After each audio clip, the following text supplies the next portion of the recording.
Hello friends, assalamu alaikum. Welcome back to my channel with another brand new episode of Food Blog. Friends, আজকে আমরা নিয়ে এসেছি একটি kacchi biryani review, যেটা mutton kacchi biryani. আর friends, যারা চ্যানেলে নতুন এবং আজকেই প্রথম ভিডিওটা দেখছেন, প্লিজ চ্যানেলটি সাবস্ক্রাইব করে দিবেন। আর ভিডিওটা ভালো লাগলে অবশ্যই লাইক, কমেন্ট ও শেয়ার করে দিবেন। তো চলুন শুরু করি আজকের ভিডিও। ফ্রেন্ডস, আপনারা বিরিয়ানির প্যাকেট দেখেই বুঝতে পারছেন এটা নিয়ে আসা হয়েছে ক্যাফে লোটাস থেকে, যেটা মতিঝিল দৈনিক বাংলা মোড়ে অবস্থিত। আর আপনারা দেখতে পাচ্ছেন এই বিরিয়ানিটা হচ্ছে মাটন কাচ্চি বিরিয়ানি, এবং এটা হচ্ছে বাসমতি চালের মাটন কাচ্চি বিরিয়ানি। এখানে 2 পিস মাটনের সাথে একটা বড় সড়ো সাইজের আলু এবং শসা ও লেবু সালাদ থাকে। এটার দাম হচ্ছে 280 টাকা, এবং এখানে যে পরিমাণ রাইস থাকে আর গোশত থাকে 2 পিস, সেহেতু এটা একজন থেকে দুজন নিমিষেই খেতে পারবেন। আমরা 2 জন মিলে খেয়েছিলাম এই 280 টাকার বাসমতি চালের মাটন কাচ্চি ক্যাফে লোটাসের। এবার আসি এর স্বাদে। এতক্ষণ তো আপনাদের সাথে এর বিবরণ দিলাম, এবার আসি এর স্বাদে।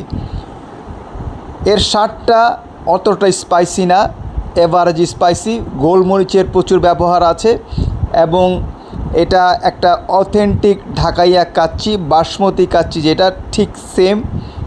এখানে বাসমতি চাল ইউজ করা হয়েছে, আপনাদের আগেও বলেছি। মশলাগুলা খুব সুন্দরভাবে মিশেছে, এবং আমি বেশ কিছু মশলার ফ্লেভার নাকে পাচ্ছিলাম। আর গোশতটা খুবই সফট, ধরার সাথে সাথেই গোশতটা ছিঁড়ে আসছিল। আর আলুটা তো একদম সুপার সফট, যেটা আমার কাছে বেশ ভালো লেগেছে। আর কাচ্চিতে যদি আলু না থাকে তাহলে কিন্তু সেই কাচ্চি আমার ভালো লাগে না, আপনারা খুব ভালো করে জানেন। কাচ্চির আলু ছাড়া আমার যেমন কাচ্চি একদমই জমে না। আর এবার আসি রাইসে। এই যে বাসমতি চালটা এখানে ব্যবহার করা হয়েছে, বাসমতির চালটা ঝরঝরে এবং খুব সুন্দর করে রান্না করা হয়েছে। আর দেখতে পাচ্ছেন গোশত সুপার সফট এবং খুবই মজার ছিল। গোশতটা একদম মেল্ট হয়ে যাচ্ছিল মুখে।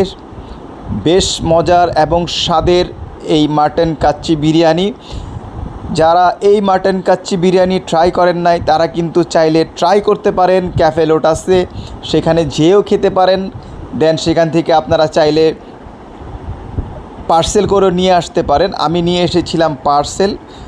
ফ্রেন্ডস, কেমন লাগলো আজকের ভিডিওটা অবশ্যই জানাবেন। আর আমরা কোন জায়গায় যেতে পারি, কোন জায়গার খাবার খেতে পারি, আমাদেরকে সাজেশন দিবেন। আমরা চেষ্টা করব সেই জায়গার খাবার অথবা সেই জায়গায় যেয়ে আপনাদের জন্য ভিডিও করার। আজকের মতো বিদায় নিচ্ছি, দেখা হবে অন্য কোনো এপিসোডে। ভালো থাকুন, সুস্থ থাকুন এবং নিরাপদে থাকুন। আল্লাহ হাফেজ, আসসালামু আলাইকুম।